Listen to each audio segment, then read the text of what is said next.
Aquilo que é mais profundamente espiritual é, na realidade, mais diretamente prático. Dizem-nos: não estejais ansiosos, dizendo: o que comeremos? Ou, o que devemos beber? Ou, o que devemos vestir? Pois seu Pai Celestial sabe que você precisa de todos eles. Mas busque primeiro o seu reino e a sua justiça, e todas essas coisas serão suas também. Aqui está uma prioridade. Seu Pai Celestial sabe que você precisa comer, beber e vestir-se, e tudo isso será seu se você colocar as coisas mais importantes em primeiro lugar, e a primeira coisa é buscar o reino de Deus e a sua justiça, pois Deus está no seu reino, e quando você encontra o reino você encontra Deus. Ao ler um livro, você pode perceber o telefone tocando ou alguém entrando na sala. Embora sua atenção esteja voltada para o livro, ela não exclui esses acontecimentos, que são marginais. Portanto, se, quando você ouvir a história do reino e como entrar nele, sua atenção permanecer lá, seu Pai Celestial cuidará de todas as suas necessidades marginais à medida que você modificar seus conceitos a respeito do plano de salvação de Deus. Meus pais, junto com vários milhões de outras pessoas, acreditavam que seus filhos deveriam ser batizados para serem salvos, e me levaram antes do batismo, onde fui batizado em nome de Cristo antes de saber disso. Eles, como centenas de milhões, viveram e morreram sem nunca mudar esse conceito. Mas a Escritura lida corretamente nos diz: buscai primeiro o reino de Deus e a sua justiça. Que Abraão acreditou e sua crença lhe foi imputada como justiça, então agora você vê o que é justiça. Justiça não é uma crença entre crenças, mas a crença. Você deve descobrir o que realmente é a crença. Sei por experiência própria que a crença é que nascerei do alto e receberei o dom de Deus através de seu Filho me chamando de Pai. Tendo ouvido isso de mim, você está convencido a ponto de poder, no presente imediato, modificar seu conceito de Jesus? Na medida em que a sua crença em Deus for modificada, vocês encontrarão mudanças correspondentes no seu mundo exterior, pois vocês estão sempre vivendo e pensando a partir de um conjunto de crenças. Você pode acreditar que é saudável, rico, bem-sucedido ou fracassado e, na medida em que aceitar essa crença, você expressará esse estado. Mas fundamentalmente, qual é o seu conceito de Deus? Pois somente ao buscar o seu reino você descobrirá que Deus e o seu reino são um. A partir desta plataforma ensino que eu e meu Pai somos um. Sendo um, meu Pai nunca pode estar tão longe a ponto de estar perto, pois proximidade implica separação. O que há em você que não pode nem estar perto? Imaginação. Você não pode se separar da imaginação. Você não pode afirmar: eu sou e apontar para isso como algo externo. É impossível separar-se do sentido de ser, portanto, no sentido do eu sou, você está imaginando. Se esse sentimento de unidade é o seu Pai, você realmente acredita nele? Se sim, até que ponto a sua confissão em palavras está de acordo com a sua profunda convicção? Mateus faz esta declaração: todo aquele que me reconhece diante dos homens, eu o reconhecerei diante de meu Pai que está nos céus. Mas quem me negar diante dos homens, eu também o nego diante de meu Pai que está nos céus. Não pense que vim trazer paz à terra. Não vim trazer a paz, mas uma espada. Colocar o homem contra o pai, a filha contra a mãe, a nora contra a sogra, pois os inimigos do homem são os da sua própria casa. Nesta declaração, Mateus não está falando de nenhum conflito físico, mas do conflito do espírito. Ele está lhe dizendo que seus inimigos são espirituais, todos dentro de sua própria casa. Não a casa que outras pessoas compartilham com você, mas a sua casa espiritual chamada Reino dos Céus. Agora, como este novo conceito se apresenta como um raio de sol, vocês irão aceitá-lo. Sendo novo, está agora em conflito com o que vocês acreditavam anteriormente. Este é o vinho novo que ainda não está fermentado e, se aceito, não pode ser colocado em odres velhos, as velhas crenças, pois se você colocar vinho não fermentado em um odre velho, ele explodirá. Deve haver uma nova crença a partir da qual pensar. Você aceitará o fato de que sua maravilhosa imaginação humana é aquele a quem o mundo chama de Deus? Você aceitará essa ideia e permitirá que ela fermente? Reconhecer o seu verdadeiro eu e viver nessa crença? Ou você dirá: é mais fácil viver com minha esposa, ou marido, se eu não confessar. Eu tentei, mas isso perturba a família, então continuamos a frequentar a mesma igreja e a fazer as mesmas coisas que sempre fizemos no mundo exterior. Você deve estar disposto a me reconhecer, sua maravilhosa imaginação humana, diante dos homens, pois se você tiver vergonha de mim, o Pai que vê apenas o coração irá negá-lo. Mas quando você faz qualquer modificação em sua crença básica, ela terá precedência sobre suas crenças do passado. Se você disser: eu sou rico, e seu conceito de Deus permanecer como antes, você estará falando da superfície do seu ser, mas quando você muda a essência e fala a partir do seu novo conceito de Deus, o seu mundo muda. Se você acredita no que eu lhe confessei abertamente, não tenha vergonha de reconhecê-lo abertamente diante dos homens. Embora no momento você possa não ter experiências para apoiar sua afirmação, não se envergonhe das boas novas que ouviu de mim. Nem todos buscaram a Cristo.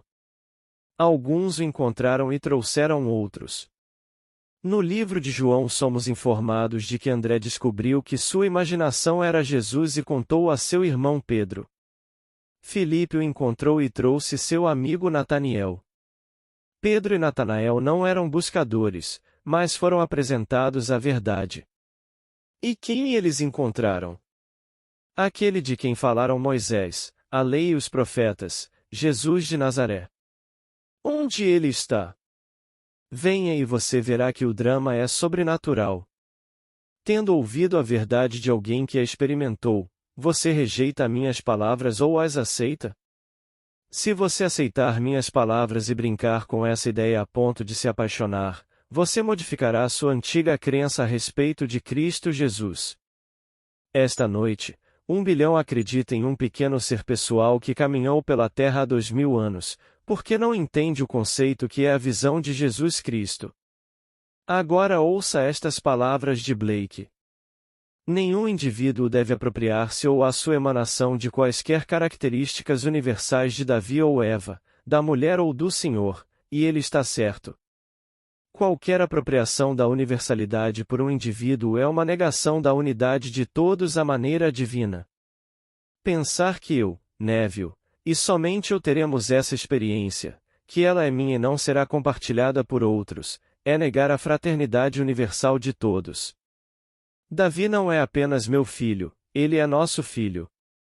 É errado qualquer indivíduo se apropriar dessa característica universal de Davi. Se ele ousar pensar que difere por essa experiência única, ele será quebrado nas rochas da experiência, pois Davi é único para todos. Blake então continua dizendo: um Cristo vegetado e uma Eva virgem são a blasfêmia hermafrodita. Tomar este ser divino e transformá-lo em alguma forma corpórea com um corpo vegetado é uma blasfêmia hermafrodita. Este corpo chamado Neville é a emanação de Cristo. Não é descendente direto de Davi, pois ele não pertence a este mundo, mas ao plano eterno de Deus, que é entregar-se a você, e a única maneira de você saber que isso é verdade é quando Davi o chama de Pai. E uma vez que o plano de Deus é dar-se a todos, nenhum indivíduo deveria jamais apropriar-se destas características universais de Davi apenas para si mesmo. Ele deve compartilhá-lo com seu irmão universal. Quando Blake usou a palavra hermafrodita, ele quis dizer contradição. Se Blake leu um livro que afirmava um certo princípio, mas se contradizia na leitura, para Blake o livro era hermafrodita.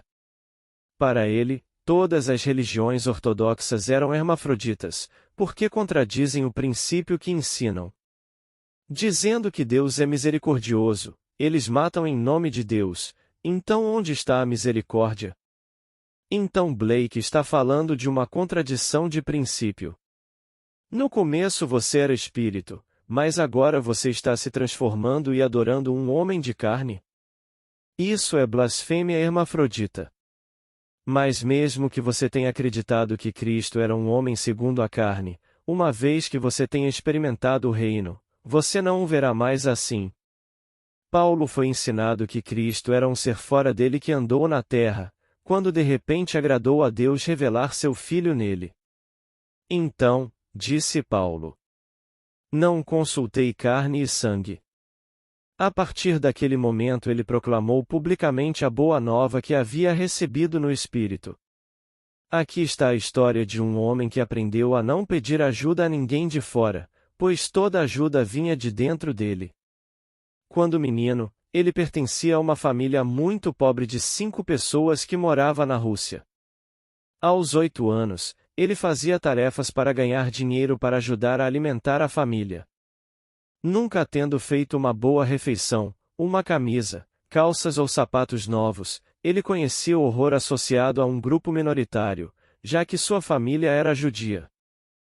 Este rapaz tinha um emprego que levava grandes quantias de dinheiro a um banco para serem trocadas por pequenas denominações. Um dia ele percebeu que as moedas de cobre do caixa se pareciam com as de prata e, ao devolver o dinheiro ao patrão, começou a brincar consigo mesmo. Supondo que o caixa lhe tivesse dado prata em vez de cobre, ele sonhou com a riqueza que seria sua, caso o erro tivesse sido cometido. No dia seguinte, o caixa cometeu o erro. Dando-lhe prata em vez de cobre, o jovem embolsou o dinheiro, foi a outro banco e mudou-o para o valor correto e, ao voltar ao trabalho, deu aos seus empregadores o dinheiro que eles esperavam. Tendo aprendido o que era certo e errado, o menino lutou a noite toda com sua consciência, mas pela manhã pegou o dinheiro, comprou um par de sapatos novos, uma camisa e calças novas. Então ele foi a um restaurante e comeu o quanto quis. Não, ele nunca devolveu o dinheiro, mas aprendeu uma grande lição com essa experiência. O mundo, ao ouvir esta história, diria que ele estava errado, mas quando saímos do Pai comemos da árvore do bem e do mal, e não há uma pessoa neste mundo que não tenha violado esse código. Ele pode não ter coragem de violar abertamente o código moral, mas o drama da vida é psicológico. A criança estava com fome. Tendo entrado no mundo da experiência, ele aprendeu a usar o poder criativo de sua maravilhosa imaginação humana. Nesse intervalo, ele devolveu à sociedade 10.000 vezes mais do que a pequena quantia recebida, não para compensar, mas por causa da lição aprendida. Após a Primeira Guerra Mundial, a Rússia entrou em colapso e, sem um tostão, ele veio para Paris para trabalhar como limpador de ruas. Depois lembrou-se do que tinha feito há tantos anos, e a partir desse ponto, ascendeu e hoje é um multimilionário num negócio legítimo, aplicando este princípio simples de que uma suposição, embora falsa, se persistir, irá consolidar-se na realidade. Agora, esta semana chegou uma carta na qual o Senhor escrevia: no meu sonho eu tinha um inimigo e estávamos escalados para um duelo em que um de nós seria morto. Todas as pessoas da cidade se reuniram para assistir e eu fui o favorito para vencer. Prendendo meu inimigo no chão, comecei a atacá-lo, mas não consegui. Veja, por natureza sou um pacifista e não quero machucar ninguém. Então saquei minha espada e coloquei-a em seu corpo, certificando-me de que ela entrasse apenas 7 centímetros. Então um homem se aproximou e, percebendo o que eu tinha feito, balançou a cabeça, e a multidão resmungona foi embora quando eu acordei. Deixe-me dizer-lhe esta noite, o seu sonho foi um esboço, um prenúncio do dia em que a sua crença em Cristo como a sua maravilhosa imaginação humana será 100%. Nesse dia você se cortará em dois com um golpe maravilhoso e libertará o esplendor ali aprisionado. O poder criativo de Deus está dentro de todos nós, com a cabeça voltada para a geração. Um dia você encontrará esse poder, fundirá-se com ele e subirá ao céu como o esplendor aprisionado que você sabe que é. Se alguém lhe perguntar o que você pensa de Cristo, diga-lhe que ele é sua maravilhosa imaginação humana, que ele se tornou você, com todas as suas fraquezas e limitações, para que você fosse Deus Pai. Posso lhe dizer. Quando você realmente acreditar nisso, seu mundo exterior mudará para se adaptar às mudanças internas que irradiam de você.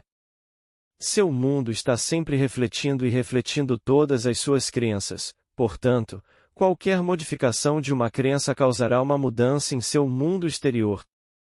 Portanto, em vez de trabalhar em pequenas coisas como riqueza, saúde e fama, trabalhe nos principais conceitos de Cristo, aprendendo a conhecê-lo através do exercício de sua maravilhosa imaginação humana.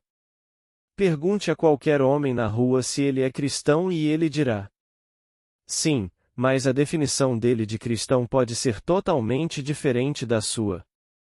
Minha irmã Daphne é um pilar de sua igreja.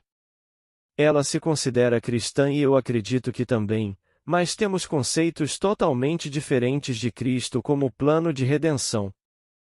Se esta noite eu perguntasse ao Papa ou ao arcebispo de Cantuária se eles eram cristãos, tenho certeza de que diriam que sim, mas a definição deles de Cristo e a minha estariam a quilômetros de distância. Eu lhes digo: Cristo é a visão da redenção. Liberte a visão. Não vegeta.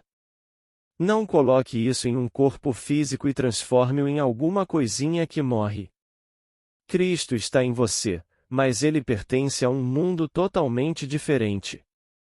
Enquanto você anda neste mundo com essas roupas que se deterioram, Cristo se revela e o eleva ao mundo da eternidade. Acredite em mim. Pense em minhas palavras, pois ao fazê-lo as visões se revelarão, e no que diz respeito ao seu mundo exterior, você nunca terá que questionar o que comerá, beberá ou vestirá, pois não terá necessidade de se preocupar com as coisas marginais da vida. Comece agora a centrar seu foco em Cristo e não se preocupe com as periferias. Busque o reino dos céus voltando seus pensamentos para dentro, e coisas maravilhosas aparecerão do nada. No meu caso, nunca pensei ou contribuí para qualquer dinheiro que os meus pais ganhassem, mas quando meu pai fez o seu testamento, todos os 10 filhos partilharam igualmente. Assim, enquanto eu cuidava dos negócios de meu pai, completamente absorto no reino dos céus e não preocupado com dólares e centavos, o dinheiro crescia em um campo estrangeiro. Eu não tinha conhecimento ou preocupação com seu crescimento. Confiando implicitamente em meus irmãos, nunca alimentei a ideia de que alguém pudesse tirar vantagem de mim, e ninguém o fez. Então eu lhe digo, cuide dos negócios de seu pai, habitando em seu reino, e todas as coisas cuidarão de si mesmas. Mas não tenha vergonha de reconhecê-lo diante dos homens. Seja como Paulo que falou, dizendo: não tenho vergonha do Evangelho. Quando a visão se tornar a sua experiência, não lhe importará o que o mundo pensa. Você saberá com tanta certeza que é o Pai do Filho unigênito de Deus, que ninguém poderá te abalar. Um bom cristão poderia questioná-lo, dizendo: tu, o Pai de Cristo? E você dirá: não, eu sou o Pai do Filho de Cristo, Davi. No Espírito falei estas palavras a Davi. Tu és meu filho, hoje eu te gerei, as mesmas palavras que foram ditas a Davi pelo Senhor. Agora, Cristo Jesus é o Senhor. Ele não veio depois de Davi, mas antes dele. Deus Pai se entregou a nós, portanto, tudo vem depois do Pai. Agora sei que eu também sou Deus Pai, pois ele me deu a si mesmo e não há outra maneira de provar isso a não ser através de seu filho Davi me chamando de Pai. Antes disso, pensava que era Neville Goddard, nascido em Barbados e membro de uma família muito numerosa. Fisicamente sou assim, mas no espírito sei que não sou, pois Deus se entregou a mim, e para provar isso, seu filho, conforme descrito no livro de Samuel, me chamou de pai. Este mesmo filho chamará a todos de pai e então seremos todos irmãos. Apesar de todos os conflitos, por mais horríveis que sejam, no final descobriremos que tudo não passou de uma peça que foi essencial para que Deus desse o seu dom ao homem, e esse dom é o próprio Deus. Agora, vamos entrar no silêncio. Amigos, gostaria de agradecer a todos que sempre apoiam o canal, com suas curtidas, comentários e compartilhando os vídeos. Também quero agradecer a todos os membros do canal. Muito obrigada. Paz e bênçãos na vida de todos.